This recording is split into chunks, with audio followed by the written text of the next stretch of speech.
नमस्कार। आज हम लोग लॉजिस्टिक रिग्रेशन के बारे में सीखेंगे।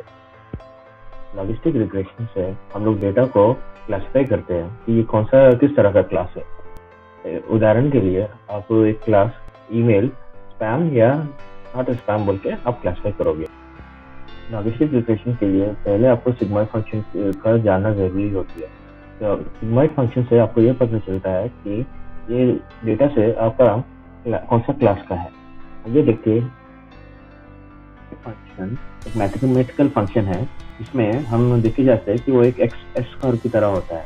इस एस कर्व से हम लोग ये जान सकते हैं कि इसमें कोई वैल्यू देगा तो वो 0 है या 1 है। इसके हिसाब से हम लोग तय कर सकते हैं ये कौन सा क्लास है। डिसीजन बॉडी वो होती है जिससे आप पता लगा सकते हैं कि एक डेटा में कौन से क्लास के अंदर आती है।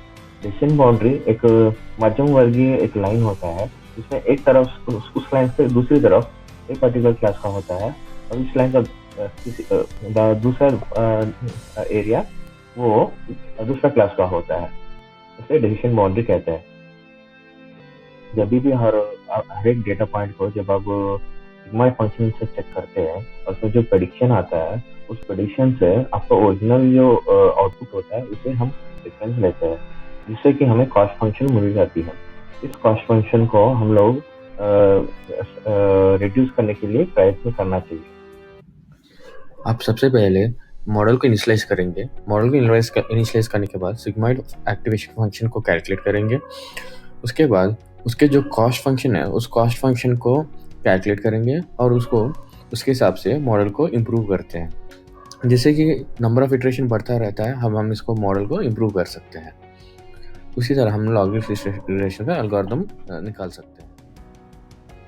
नमस्कार दोस्तों, अब हम डेमो देखते हैं। हम डेमो में आपको एक एग्जांपल दिखाते हैं जहाँ पे हमने लाइब्रेरी से इंपोर्ट किया है और ये हम लोग आइरिस डेटा से हम लोग निकालते हैं सीवीसी। आप फिर से वही सेम आइरिस डेटा देख सकते हो यहाँ पे जो इनपुट और उसका जो क्लासिफिकेशन दिया है। अब जब आप डिस्क्राइब लगाओगे तो आपको इंडिविजुअल कॉलम्स का मीन स्टैंडर्ड और उसका इन्फॉर्मेशन मिल जाता है। मैंने पुराने कुछ वीडियोस में भी आपको मीन और स्टैंडर्ड डिविएशन के बारे में कुछ इंपॉर्टेंट इन्फॉर्मेशन दिया है। अब हम लोग इसको इन्फो लगा के हम इसका मेटा डेटा के बारे में हम लोग पता लगा सकते हैं। हम लोग उस मेटा डेटा के अनुसार कितने कॉलम्स, अब यहाँ पे देखिए इस पर्टिकुलर कॉलम के लिए 145 रोज नॉन नल है, इसका मतलब 5 रोज नल है। तो हम लोग क्या कर सकते हैं, हम लोग नल वैल्यूज़ को हम लोग डिलीट कर सकते हैं। यहाँ पे जो नल वैल्यूज़ है उस पर्टिकुलर कॉलम्स को इस फंक्शन को यूज़ करके हम उस नल वैल्यूज़ को निकाल सकते हैं। नल वैल्यूज़ को निकालने के बाद हम लोग एक कोवेरेंस मैट्रिक्स हम लोग निकाल सकते हैं। अब कोवेरेंस मैट्रिक्स निकालने पर आप इंडिविजुअल का जो इंडिविजुअल डायमेंशंस का दूसरे डायमेंशंस का विथ रेस्पेक्ट टू क्लास आप कंपैरिजन देख सकते हैं कि किस तरह से हम ये जो डायमेंशंस दूसरे डायमेंशन से मिला हुआ है। अब यहाँ पे देखिए हम लोग SNS का एक लाइब्रेरी यूज़ किया है। अब SNS आप पहले यहाँ पे देखो तो आपको सीबॉर्न बोल के एक अच्छा सा लाइब्रेरी है, आप इसमें इंपोर्ट कर सकते हो। इंपोर्ट करने के बाद जब आप प्लॉट करते हो डेटा फ्रेम को तो आप वो डायमेंशन के हिसाब से, अब ये देखिए ये एक डायमेंशन है, इसका डायमेंशन है सीपल विड्थ। अब ये सीपल विड्थ और सीपल लेंथ का क्लासिफिकेशन है जिसके से ये जो क्लासेस यहाँ पे दिए है उस क्लासेस के हिसाब से हम लोग क्लासीफाई कर रहे हैं। तो दो ड्रॉप बाउंड्रीज को मिला के क्लासेस का डिस्ट्रीब्यूशन हम लोग यहाँ पे देख सकते हैं। अब फिलहाल आप जब नीचे आ जाएंगे आप ये चेक कर सकते हैं कि इंडिविजुअल क्लासेस का काउंट कैसे है, आप देख सकते हैं। यहाँ पे हम लोग क्या कर रहे हैं, ये देखिए ये वर्सी कलर है और इरिस वर्सी कलर है, दोनों सेम है।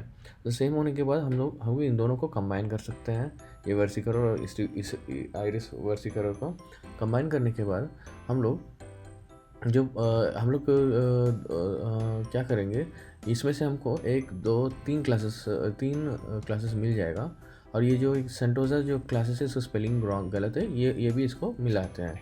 इसको मिलाने के बाद हम लोग एक क्लास को हटा रहे हैं। हम लोग दो बाइनरी क्लासिफिकेशन के लिए हम लोग 2 क्लासेस चुन रहे हैं, इसलिए हम लोग इस पर्टिकुलर क्लास को हम लोग निकाल रहे हैं। निकालने के बाद हम लोग फिर इसका 2 क्लास को हम लोग यहाँ पे क्लासीफाई कर रहे हैं। इससे पहले हमारे पास कुछ 4 क्लासेस इस तरह दिख रहा था, फिर हम लोग थोड़ा डेटा फिल्टर करने के बाद 2 क्लासेस के अंदर कन्वर्ट करने के बाद ये जो डायमेंशन है, डायमेंशन के साथ से अब आप क्लियर कट क्लासिफिकेशन देख सकते हैं कि कैसे है डिस्ट्रीब्यूशन। ये जो मिडिल का है ये वो उसका है, जो सिंपल लेंथ इस वन खुद का एक डिस्ट्रीब्यूशन मॉडल है with respect to the class.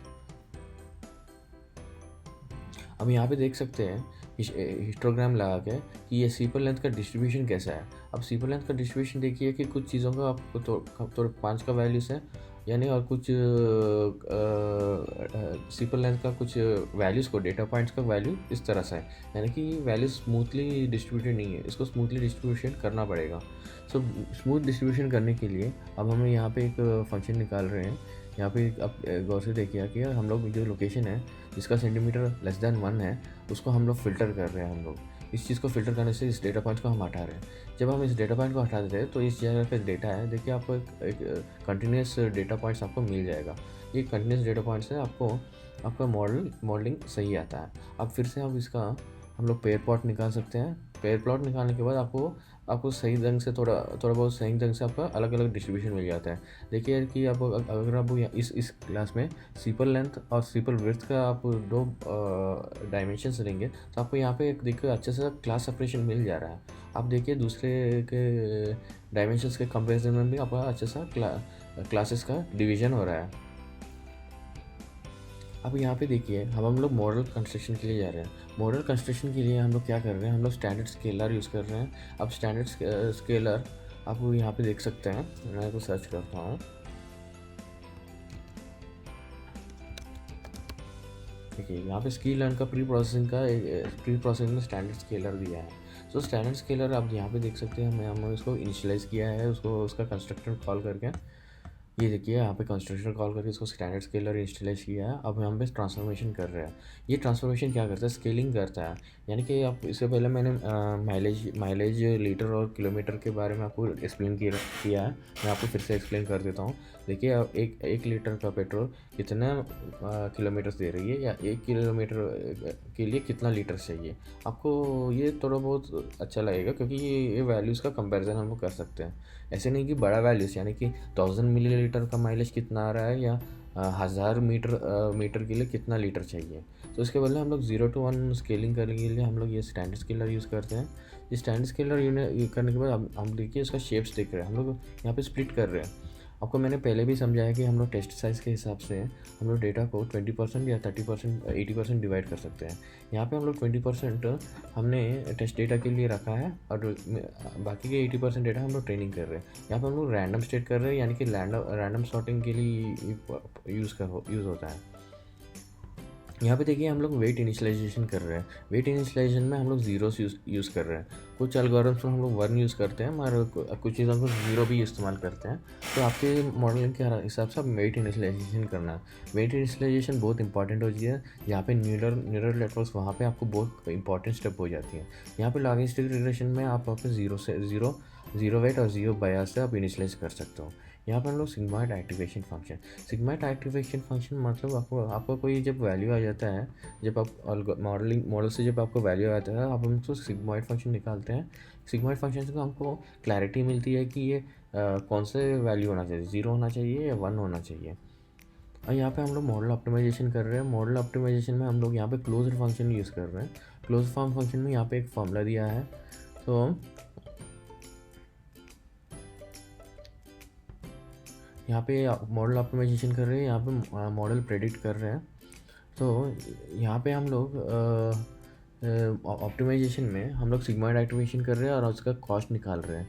Cost निकालने के बाद उसका हम लोग इसका डेरिवेटिव वैल्यू से हम लोग ये जो फंक्शन है यहाँ पे उसका डेरिवेटिव वैल्यू है वेट्स के लिए और ये बयास के लिए, उसके हिसाब से हम लोग ग्रेडियंट निकाल रहे हैं इसमें।